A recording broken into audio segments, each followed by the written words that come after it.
ሰላም ጤና ይስጥልን ውድ የመረጃ የዩቲዩብ ገጽ ተከታዮችና አድማጮች እንደምን አላችሁ? ለዕለቱ የተመራሩትን አርዕስተ ዜና ወደ እናንተ ይዘን ቀርበናል። የአሜሪካው የኮንግረስ የምርመራ አገልግሎት ሲአርሲ ባወጣው አዲስ መረጃ ከኢራን ጋር በተደረገው ጦርነት 42 የአሜሪካ ጦር አውሮፕላኖችና ድሮኖች መውደማቸውም ወይንም ከባድ ጉዳት እንደደረሰባቸው ይፋ አድርጓል። በዚህም ጉዳይ ይህ ምን ያህል ጉዳት ደረሰ የሚለው የዜና ጥንቅራችን አካተናል። ቆይታችሁ የምትሰሙት ይሆናል። ኢራን በሀገሪቱ በቅርቡ በተካሄደ ወታደራዊ ግጭት ኦፕሬሽናል ኢፒክፈኒ ወቅት ሳይፈነዱ የቀሩ 15 የሚሆኑ የአሜሪካ ዘመናዊ ሚሳይሎችና ቦምቦች መቆጣጠሯ ተረጋግጠዋል። ከነዚህ መካከል እጅግ አስፈሪው 30,000 ፓውንድ ወይም 13,000 ኪሎ ግራም የሚመዝነው GBU-57 የተባለው ባንከር በስተር ቦምብ እንደሚገኝ የኢራን አብዮታዊ ዘብ አስታውቋል። በዚህም ጉዳይ በዜና ጥንቅራችን አካተናል። የሰርጓጆች መርከብ ፍጥጫና የሆርሙዝ ወሽመጥ ሚስጥር፣ አሜሪካ በኢራን መካከል ያለው ወታደራዊ ፍጥጫ፣ ባህር ኃይል ስር ጦርነት እየዘነበ ይገኛል። አዳዲስ ወታደራዊ ትንታኔ እንደሚጠቁሙ ከሆነ አሜሪካ በቁጥር ብትበልጥም በሆርሙዝ ወሽመጥ ባለው መልክዓ ምድራዊ ሁኔታ ግን በኢራን የመብለጥ እድል አጋጥሟል። የቁጥርና የጥራትም ልዩነትም በዚህም ጉዳይ የዜና ትንታኔያችን አንድ አካል አድርገነዋል። ቆይታችሁ የምትሰሙት ይሆናል። በኢራንና በአጎራባቸው ሀገራት እንዲሁም በአሜሪካ ከአመሻሽ አንስቶ እስካሁን ድረስ ምን ተከሰተ? ትኩስና ጫጭር ወሬዎችን ነው። በነገራችን ላይ ከላይ ያሉት ትኩስ ወሬዎች ሲሆኑ ከታች ያሉት ግን የዘገዩ ዜናዎች ናቸው። በዚህም ጉዳይ በዜና ጥንቅራችን አካተናል። ቆይታቸው የምትሰሙት ይሆናል። እነዚህን የመሳሰሉ አርዕስተ ዜና ወደ እናንተ ይዘን ቀርበናል። ቤተሰብ ለመሆን ላይክ፣ ሸር፣ ሰብስክራይብ ማድረገውን እንዳይረሱ። ወደ መጀመሪያ የዜና ትንታኔ ስናልፍ የአሜሪካ ኮንግረስ የምርመራ አገልግሎት ወይም በምህጻረ ቃሉ ሲአርኤስ ባወጣው አዲስ መረጃ ከኢራን ጋር በተደረገው ጦርነት 42 የአሜሪካ ጦር አውሮፕላኖችና ድሮኖች መውደማቸውን፣ ከባድ ጉዳት እንደደረሰባቸው ይፋ አድርጓል። በጦርነቱ የወደሙ የጠፉ ወይም ጉዳት የደረሰባቸው የጦር አውሮፕላኖች ዝርዝርም እንደሚከተለው ይዘናል። 4 ማክዶና ዳግላስ ይህ ሁኔታ መቆጣጠሪያ ተዋጊ ጀቶች ሲሆኑ፣ 1 ሉክሄድ ማርቲኔስ F-35A ዘመናዊ የራዳር ስውር ተዋጊ ጀቶች እንዲሁም 1 ፊንደል ሪፐብሊክ A-10 ተርንደርቦልት የምድር ጥቃት አውሮፕላን፣ 7 ስቴክ ታንከር በአየር ላይ ነዳጅ የሚሞሉ ግዙፍ አውሮፕላኖችና 1 ቦይንግ E-3 ሴንተር የቅድመ ማስጠንቀቂያ የራዳር ቁጥጥር አውሮፕላንና 24 ጄኔራል አቶሚክ MQ-9 ራፐር ታዋቂ የሆኑ ሰው አልባ አውሮፕላኖች ጥቃት ድሮኖች የተጎዱ ሲሆን፣ 1 ኖርዝ ሆፕ ግሩፕ MQ-4C ትራዮን የረጅም ርቀት የስለላ ድሮና በርካታ MC-130 በልዩ ኮማንዶ ግዳጅ የሚውሉ ትራንስፖርት አውሮፕላኖችና በርካታ MH-6 ልዩ ኦፕሬሽን ትንንሽ ሄሊኮፕተሮችና 1 UH-60 የወደቁ አብራሪዎችን የማደን ስራ ላይ ያሉ ጉዳት የደረሰበት ሄሊኮፕተር ናቸው። እነዚህ በኢራን ጦርነት ውስጥ ጉዳት የደረሰባቸው የአሜሪካ ንብረቶች ናቸው።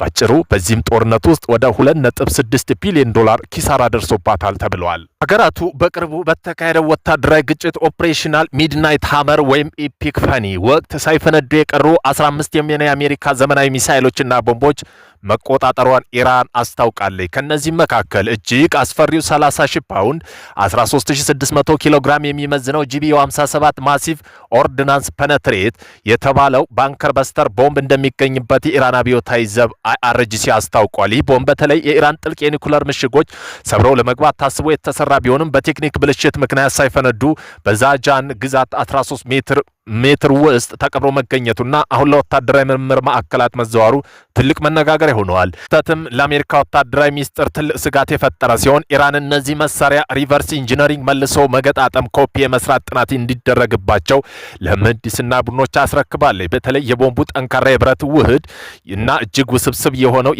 የሳተላይት መሪ ቴክኖሎጂ ለመዕዳት የምታደርገው ጥረት ለወደፊቱ የአሜሪካ የጥቃት ስልት ሊከሽፍ እንደሚችል ተሰግቷል።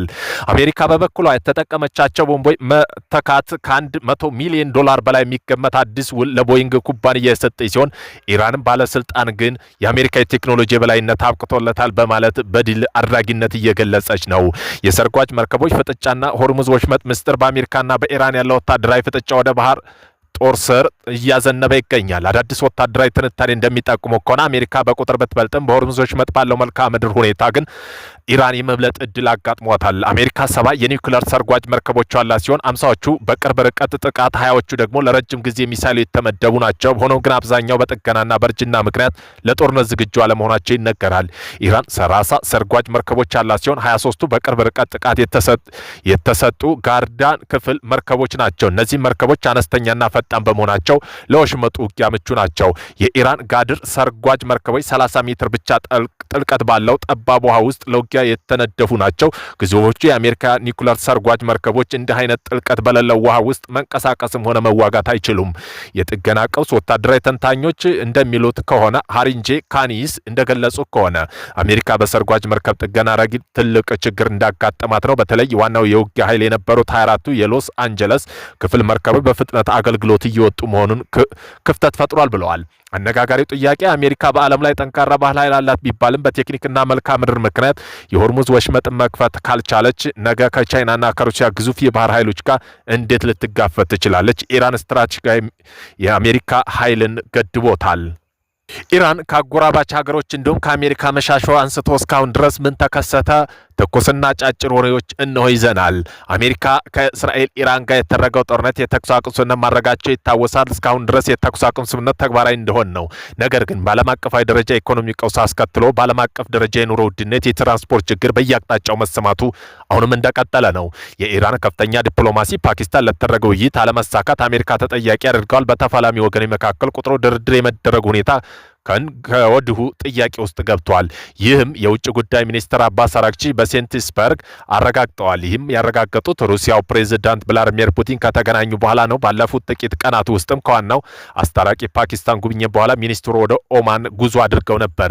ኢስላማባድ በዋሽንግተንና በቴህራን መካከል የመጀመሪያውና ብቸኛ ያልተሳተፉ ድርድሩ አስተናግደው ነበር። ከዚህም የአራግቺ የኢስላማባድ ጉብኝት ቅድሚያ እሁድ አዲስ ድርድር እንደሚኖር ተስፋ ሰንቆ ነበር። በተለይ አሜሪካው ፕሬዝዳንት ዶናልድ ትራምፕ ተወካዮቻቸውን ስቲቭ ዊትኮቭ እና ጃሬድ ኩሽነር ያቀዱትን ጉዞ በ11ኛው ሰዓት እስኪሰርዙ ደርሰዋል። አሜሪካ አካሄድ ቀደም ሲል የተደረጉ የመጀመሪያው ድርድር ዙር እንዳጨናገፉ፣ በዚህም ውይይት ላይ ግን አይጨናገፍም በሚል ተስፋ ነበረን። ያንን ተስፋ ግድቦች ለማሳካት አልተቻለም በማለት አራግቺ ዛሬም ገልጸዋል። ትራምፕ የውይይቱ ተሳታፊ ጉዞ ካቋረጡ በኋላ ለፎክስ ኒውስ እንደተናገሩት ኢራን ውይይት ከፈለገች ወደኛ ሊመጡ ይችላሉ ወይም ሊደውሉልን ይችላሉ ብለዋል። ምንም እንኳ የውይይቱ መሰረዝ ወደ ጦርነት መመለስ ግን እንደማያመላክት አስምረውበታል። የፋርስ ዜና ወኪል እንደገለጹት ሁለቱ ወገኖች ለማስማማት ጥረቶች እየተደረጉ መሆኑን የሚያሳይ ምልክቶች መኖራቸውን ገልጸው ኢራን ፓኪስታን በኩል የጽሁፍ መልእክቶች ከአሜሪካ አስተላልፋለች። የኒኩለር ጉዳይ የሆርሙዝ ባህር ወሽመጥ ጨምሮ ቀይ መስመሮች ማለፉን አሜሪካ እንደሌለባት ጽፈዋል። የፋርስ ዜና ወኪል ግን መልእክቶቹ የመደበኛ ድርድር አካል እንዳልሆኑ ተናግሯል። የአሜሪካ የሚዲያ ተቋም አክሲዮንና የአሜሪካ ባለስልጣን ስለ ጉዳዩ የሚያውቁት ሁለት ሌሎች ምንጮች ጠቅሶ እሁድ ዕለት እንደገለጹት ኢራን የሆርሙዝ ባህር ወሽመጥ እንደገና በመክፈት ከዚያም የኒኩለር ድርድር ለቀጣይ ደረጃ ማዘግየት የጦር ለማሳካት አዲስ ሀሳብ ልካለች ሲል ዘግቧል። አራግቺ ከኢራን ወደ ኦማን በሄዱበት ወቅት የባህር ወሽመጡ ይህ ጉዳይ አጀንዳ እንደነበር ተብሏል። ሆርሙዝ የባህር ወሽመጥ ውስጥ ደህንነቱ የተጠበቀ መተላለፊያ አስፈላጊ ዓለም አቀፍ ጉዳይ በተፈጥሮ በዚህ ባህር ወሽመጥ ውስጥ ያሉ ሁለት የባህር ዳርቻ ሀገሮች እንደመሆናቸው መጠን የጋራ ጥቅሞች እንድንጠብቅ እርስ በርሳችን መነጋገር አለብን ሲሉ አራግቺ ሴንትስበርግ መናገራቸው ታውቋል። ሩሲያና ኢራን መንግስት ሚዲያዎች የራሳቸው መንግስታት ባለስልጣን ጠቅሶ እንደዘገቡት አራግቺ ከፑቲን ጋር እንደተነጋገሩ አረጋግጠው ኢራን አብዮታዊ ዘብ ግን የገበያ መናወጥ እገዳ ለማንሳት ምንም ፍላጎት እንደሌላቸው ተናግሯል ተብሏል። ሆርሙዝ ቁጥጥርና አሜሪካ ላይ የሚያስከትላቸው የመከላከያ ተጽዕኖ መጠበቅ የቴህራን የመጨረሻው ስትራቴጂክ ነው ብለዋል። ቴህራን ከኢራን ጋር አሜሪካ እስራኤል ጦር ለማስቆም ምን እያቀረበች ነው? ትራምፕን በቴህራን ላይ ጫና ለመጨመር ኢራን ወደቦች ላይ ባህር ኃይል እገዳ ለማስቀጠል እንደሚመርጡ ተናግረው ኢራን የሆርሙዝ ወሽመጥ እንደገና ለመክፈት ጦርነቱን ለማቆም ሀሳብ አቅርባለች ሲል እሁድ ዕለት ከአሜሪካ ወጡ ሚዲያዎች አመላክተዋል። አክሲዮን የዜና ጣቢያ እንደዘገበው ሀሳቡን ፓኪስታን ጨምሮ አስታራቂዎች በኩል አሜሪካ መቅረቡ ታውቋል። ምንጮች እንዳሉ እቅዱ እገዳው ለማንሳትና ባህር ትራፊክ ወደ ነበር ለመመለስ ፈጣን ስምምነትን በመደገፍ ዩራኒየም ማበልጸግ ላይ ያሉ አለመግባባቶች ለማለፍ ይፈልጋል ሲል ሚዲያው ተቋም ገልጸዋል። ሀሳቡ መሰረት የተኩስ አቁም ስምምነት ለረጅም ጊዜ ይራዘማል ወይም ዘላቂ ይሆናል እስካሁን አልታወቀም። የኒኩለር ንግግሮች የሚጀምሩ ወሽመጥ እንደገና የተከፈቱና ገደቦች ከተነሱ በኋላ ብቻ ነው ኢራን ማለቷ ታውቋል። አንድ የአሜሪካ ባለስልጣናት ላይ ስለ ውይይቱ የሚያውቁት ምንጮች እንዳሉ ዋይት ሀውስ ሀሳቡን ተቀብላለች፣ ነገር ግን መቼ ተግባራዊ እንደሚሆን አላወቁም። የአሜሪካው ፕሬዝዳንት ትራምፕ በከፍተኛ ብሔራዊ ደህንነት ባለስልጣን በኢራን ስለቀረበው ሀሳብ ዙሪያ ስብሰባ እንደሚያደርጉ ይጠበቃል። ይህም የተኩስ አቁም ስምምነቱ የጊዜ ገደብ በተመለከተ አሜሪካ ልትወስዳቸው የምትችላቸው ቀጣይ እርምጃ ዙሪያ ለመወያየት ነው ተብሏል። ትራምፕ በቴህራን ላይ ጫና ለመጨመር በኢራን ወደቦች ላይ ባህር እገዳ ለማስቀጠል እንደሚመርጡ ተናግረው ትራምፕ ከፍተኛ የነዳጅ መጠን ስላላት ይህ መስመር ከተዘጋ ያ መስመር ከውስጥ ይፈነዳል ሲሉም ኢራን በውስጣዊ ጫና ሊገጥማት እንደሚችል ይህንን ለመጋፈጥ 3 ቀን ያህል ብቻ ሊኖረው እንደሚችል አክለዋል። የዲፕሎማሲ ጥረቶች ሳምንት መጨረሻ ተጠናክረው ቆይተው ኢራን የውጭ ጉዳይ ሚኒስትር አባስ አራግቺ ኢስላማባድ፣ ፓኪስታን ሙስካት፣ ኦማን ውይይት ማድረግ የባህር ሰላጤው ላይ ያተኮረ ውይይት አድርገዋል ተብሏል። እነዚህ ሚስጥራዊ የዲፕሎማት ውይይቶች ብቻ ከዩናይትድ ስቴትስ ካርዶች ትይዛለች ሲሉም ዋይት ሃውስ ቃል አቀባይ ኦቭሊያን ዊሊያስ ተናግረዋል። ኢራንና አሜሪካ ኤፕሪል 11 እስከ 12 ኢስላማባድ ውይይት አድርገዋል። ነገር ግን ግጭት ለማስቆም ስምምነት ላይ መድረስ አልቻሉም። ድርድሩ የተካሄደው ፓኪስታን ሚያዝያ 8 ቀን ለ2 ሳምንታት የሚቆይ የተኩስ አቁም ስምምነት ካደረገች በኋላ ሲሆን በኋላም በትራምፕ ፈቃደኝነት ተመርኩዘው ስምምነት እንዲራዘም አድርገዋል። በሌላ ዙር ጥረቶች እየተደረጉ ቢሆንም አንዳንድ ተግዳሮቶች የሆርሙዝ ባህር ኃይል ወሽመጥ፣ የአሜሪካ ኢራን ወደቦች እገዳና ኢራን ዩራኒየም የማበልጸግ መብት አሁንም ሁለቱም ወገኖች ማስማማት አልቻለም። አባስ አራግቺ በሰጡት ሩሲያ ቀንተው የውጭ ጉዳይ ሚኒስተር ኢስላማባድ ፓኪስታን ከቆዩ በኋላ እየተከናወነ ያለው ክልላዊና ዓለም አቀፋዊ ጉዳይ ለመወያየት ነበር ወደ ስፍራ ያቀኑት። ሩሲያው ፕሬዝዳንት ቭላዲሚር ፑቲን ሴንት ፒተርስበርግ በተደረገው ስብሰባ ለኢራን ከፍተኛ ዲፕሎማት ሞስኮ መካከለኛው ምስራቅ ሰላም ለማስፈን የምትችለው ሁሉ እንደምታደርግ ተናግረዋል። በእኛ በኩል ሰላም በተቻለ ፍጥነት እንዲገኝ የእርስዎ ጥቅምና የክልሉ ሕዝብ ጥቅም የሚያሟላ ሁሉ እናደርጋለን ሲሉ የሩሲያ መንግስት ሚዲያ ፑቲን ሰኞ ዕለት ለኢራን የውጭ ጉዳይ ሚኒስትር አባስ አራግቺ እንደተናገሩ ገልጸው ፑቲን ኢራን ህዝብ በነጻነት ሉዓላዊን ምን ያህል በድፍረትና በጀግነት እየተዋጋ መሆኑን እናውቃለን ማለታቸው የሩሲያ ዜና ወኪል ታስ ዘግቧል።